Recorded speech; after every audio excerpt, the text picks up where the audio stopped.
Hey filmmakers, today we're going to take a look at one of the best wireless HDMI and SDI transmitters on the market. So let's talk about the Hollyland Cosmo 600.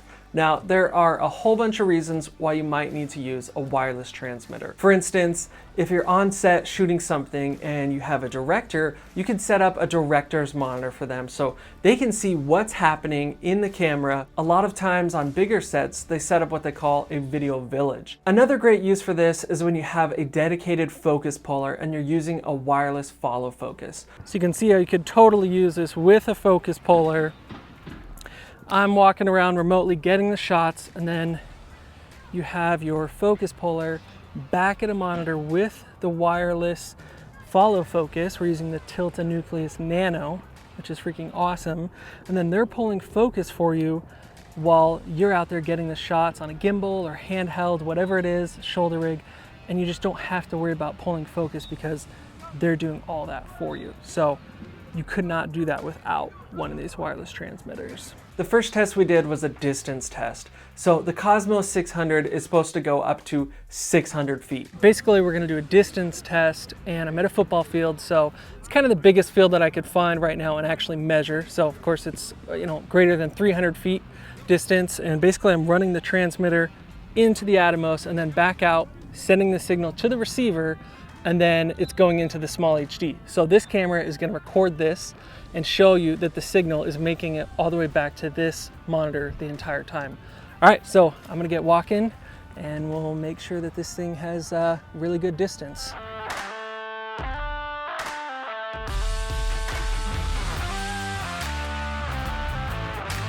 From this test, you can see that the transmitter easily goes 300 feet in the open air with no issues, no glitches or signals being dropped by any means. Now, for me, I can't really see much of any reason why you need to send the signal further than 300 feet, because if you're that far off away from the set and the action, it just seems strange, like you wouldn't really need to. But I really wanted to put this thing through its paces, so I looked up where 600 feet would be. I went out onto the road and then just started walking with this thing, and I had my wife check the signal to see when it would drop. So when I got all the way out to 600 feet, that's when it actually really did start dropping. But like I said earlier, I can't really see any reason why you need to get that far away from the camera and be seeing the signal. So honestly, this thing performed very, very well, anywhere between right next to it all the way up to about 500 feet. Once I started going in between the 500 and 600 feet lengths, that's when the signal started kind of dropping in and out and it was struggling a little bit. For me, I think the most practical use of this is actually going to be indoors and in between walls. So I wanted to do a couple of tests like that. So one of the tests I did, I set up a camera in our front living room, and then I put the receiver at the back of the house in our bedroom. So I wanted to see how well the signal would go through just a couple of walls and doors. The signal did not drop at all or have any issues. Another great application for this is when you're using a green room. When we're shooting in the studio, you can have someone sitting off in another room just seeing what's happening, making sure everything's going smoothly, but they're not really getting in the way on set. The build quality of the transmitter and receiver is an all metal build, and it just feels really solid. These things are built like a tank. You can tell they're going to last a very long time. The whole kit comes in a really nice hard shell carrying case with nice foam cutouts for all the different little parts and pieces. The transmitter uses two antennas that both screw onto the top.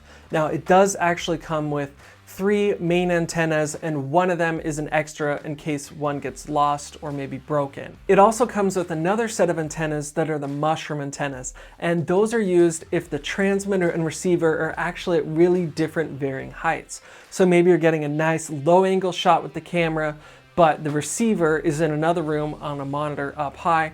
That's when you would need to use the little mushroom antennas that screw on. Now, there are a bunch of reasons why I love the Cosmo 600 even more than the Teradek.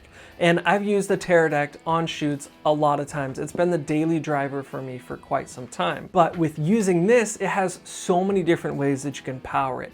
A big advantage of it is that it takes Sony NPF batteries directly on the back of it. Like, thank you so much for doing that, Hollyland. I love it. Now, of course, you can power the transmitter and receiver with a standard D-tap if you need to. When I'm running on this larger rig, I have a V-mount on there, so of course I'm using the D-tap.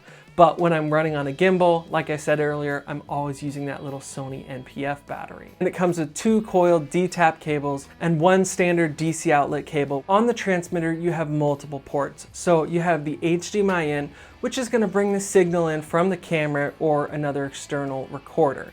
Then you have an SDI in and a loop out. Then on the receiver, you have an HDMI out, so you can take that signal that's been received and put it onto a monitor. You also have 2 SDI outs as well, so you could split that out into 2 different monitors if you needed to. On both the transmitter and receiver, there are not many buttons. You basically have the on-off switch and then 3 buttons. You have menu, up, and down. You're really just going to use those to change the channel on the transmitter and receiver. So you can set it anywhere between 0, 1, 2, 3, and 4. And basically that allows you to have multiple transmitters and receivers going at the same time. On the bottom of the transmitter and receiver, there are a whole bunch of different threads. So you have multiple spots to mount from a 1/4 20 or 3/8, which makes it really nice because you're not going to run out of mounting options, or if for some reason one of the threads get messed up, you have another spot to mount to. The kit comes with a few different mounting options. You get a nice little clamp and an articulating ball mount. So that gives you a few options right off the bat for getting these things mounted. Anytime you're using a wireless transmitter, you're always going to have some latency because the signal is going from one spot to another, and it can't happen perfectly simultaneous, but you want it to be as quick and close together as possible. So I did a basic latency test, nothing super scientific, but essentially you can see that I'm just counting off the different numbers, and then you can see how as I'm counting them off, there's a slight lag between when they show up on the monitor where the receiver is. It's not much. Honestly, it wouldn't hinder my work or capability at all. I still think a focus puller could do a fantastic job on set with even that little microsecond of latency. Honestly, I really had a hard time finding any cons or bad things about the Cosmo 600. And honestly, if I had to just point something out, I guess it would be that I would love for the transmitter itself to actually have the antennas built into the body of it. Now, I know the receiver itself has no antennas sticking out, so you don't have to screw anything on or off. They're all built in internally. But obviously they probably did that to keep the size down on it because the receiver is a little bit bigger than this. That would be just something to nitpick at, I guess. So the only other thing really is the signal when you're trying to shoot through like a heavy brick wall, cement wall, a bunch of metal, that kind of stuff. And that's normal for any wireless signal. It really just struggles to go through that. Like even your cell phone signal, like think about when you're inside of a building, you're like, I'm not getting any service, and it's because there's just really big, heavy, thick walls that the signal's trying to get through. But if you're in like a normal house with drywall or you're on set, honestly, you're gonna have no issues with the wireless transmission. Now, the folks over at Hollyland did send me this unit out to test out, but they did not pay me to say any of this. Hashtag not sponsored. If you're in the market for a wireless transmitter, this is definitely one of the most affordable ones at this level of quality. Because if you were to get something like this from Teradek, it's gonna cost you twice the price. And honestly, it does the exact same thing, but this one has more features and abilities to it than you're getting with the Teradek. I've put a link in the description, so if you're interested, definitely check it out. And if you want to learn how to light and shoot better videos, hit subscribe right now. I have a ton more videos coming out on shooting, editing, everything like that. All right, I'll see you in the next video.